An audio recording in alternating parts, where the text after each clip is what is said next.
అందరికీ నమస్కారం.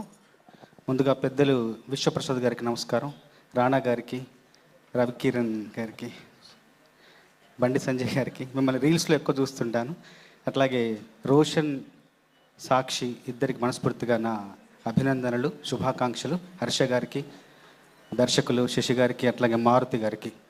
నేను 30 ఏళ్ల క్రితం ఒక పాట రాశాను. బొంబాయి ప్రియుడి సినిమాలో ఘంటసాల ఉండేవాడు ఇంటి ముందరే అని రాశాను. ఈ సందర్భంగా సందీప్ రాజు ఉండేవాడు సందు చివరనే, మణికొండలో మా ఇంటి ఎదురుగానే ఉంటారు ఆయన. ఒకప్పుడు ఉండేవారు.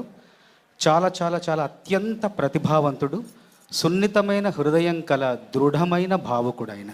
చాలా చాలా కథ కానీ, కథాంశం కానీ, సన్నివేశాలు కానీ ఎంతో గొప్పగా చెప్తారు. ఇందులో ఒక పాటను సృష్టించిన సందర్భం నా మనసును చాలా ఆకట్టుకుంది.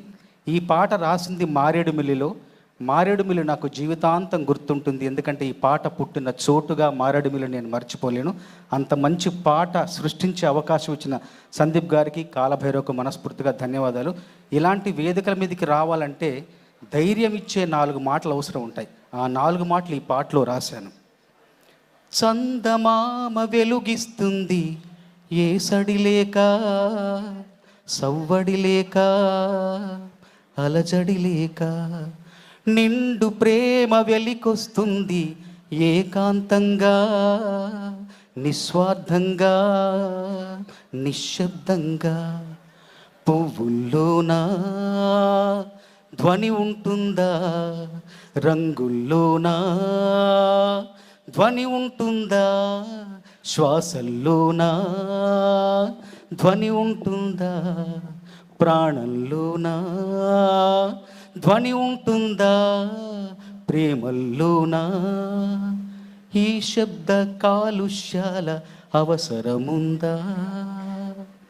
శబ్ద కాలుష్యాల అవసరం లేని చిత్రం ఇది.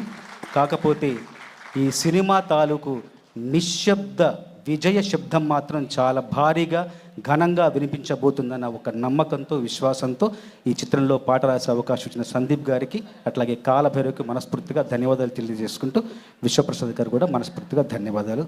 అందరికీ శుభాకాంక్షలు. Thank you sir, thank you very much.